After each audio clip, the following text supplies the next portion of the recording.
For nearly a year, our CBS News investigative unit has been speaking with Boeing whistleblowers who say a culture of putting profits over safety and quality contributed to that door blowout on an Alaska Airlines jet last January. Now, we've learned similar issues may be affecting Boeing's space program. Speaking out for the first time, a technician at the Boeing factory making military and commercial satellites told Chris Van Cleve that Boeing has lost its way, and he said it's putting workers' lives at risk. I'm afraid with Boeing in the hands that it's in now down here, they're not going to listen to me until somebody dies. For the past 3 decades, Craig Garriott has worked at this sprawling Boeing factory building satellites capable of providing internet to storm-ravaged communities and support for U.S. troops in war zones. He's also the head of the local carpenters union, overseeing about 600 hourly technicians.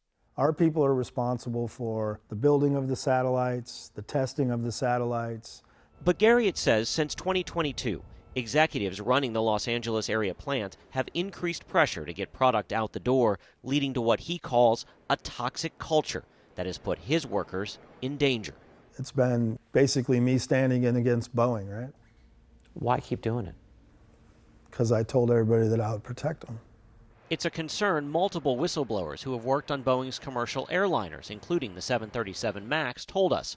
Corners were cut as the company sought to boost production. They've taken the focus off quality, the focus off the people on the floor. They've put it completely on profit and going fast. Garriott says last year, a 4-ton satellite estimated to be worth hundreds of millions of dollars crashed to the factory floor after it wasn't properly secured. When it happened, one person was underneath that satellite and they barely got out. How significant is it to that satellite to have it fall like that? It's the equivalent of a plane falling out of the sky. It's the worst thing that can possibly happen on the site.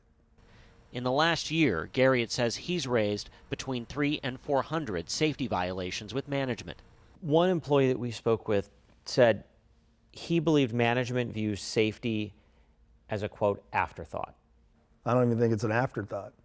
I don't think they care at all. His concerns come as Boeing's space program has suffered setbacks. The most high-profile failure in September, the company's Starliner spacecraft returned to Earth without its 2 astronauts. Now Boeing, which helped put a man on the moon, is reportedly exploring a sale of parts of its space business, as new CEO Kelly Ortberg hinted at on an October investor call. We're better off being doing less and doing it better than doing more and not doing it well. There is such a disconnect between the floor and the ivory tower of Boeing right now. In April, Garriott filed this lawsuit against Boeing, alleging the company retaliated against him for raising continuous safety complaints aimed at protecting the lives of the workers under his supervision. When I first started at Boeing, the guys, the hourly people that spoke up and said, hey, this doesn't feel right, those guys were revered, right? You speak up now, you're a troublemaker. Is it worth it? Yeah. I'm not going to stop till I know that Boeing understands that these people mean something. They matter. And make them feel like they matter. Make them feel like their safety matters. That's all I'm asking for. In a statement, a Boeing spokesperson said the company has completed an investigation into this issue and we dispute the allegations made in the lawsuit, adding Boeing did not retaliate against Mr. Garriott. The company declined to answer any questions about the falling satellite incident. So, Chris, you've also been covering airline junk fees, and yesterday at that hearing on Capitol Hill, senators from both parties hit airline executives hard. So is there anything likely to come from that hearing?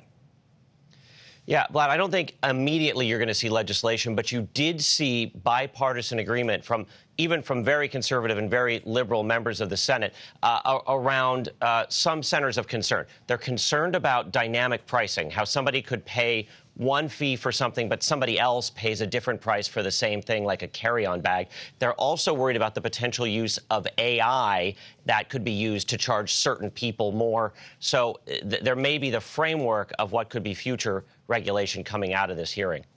Here's hoping that they do something about that. Chris Van Cleve for us this morning. Thank you, Chris. Appreciate it.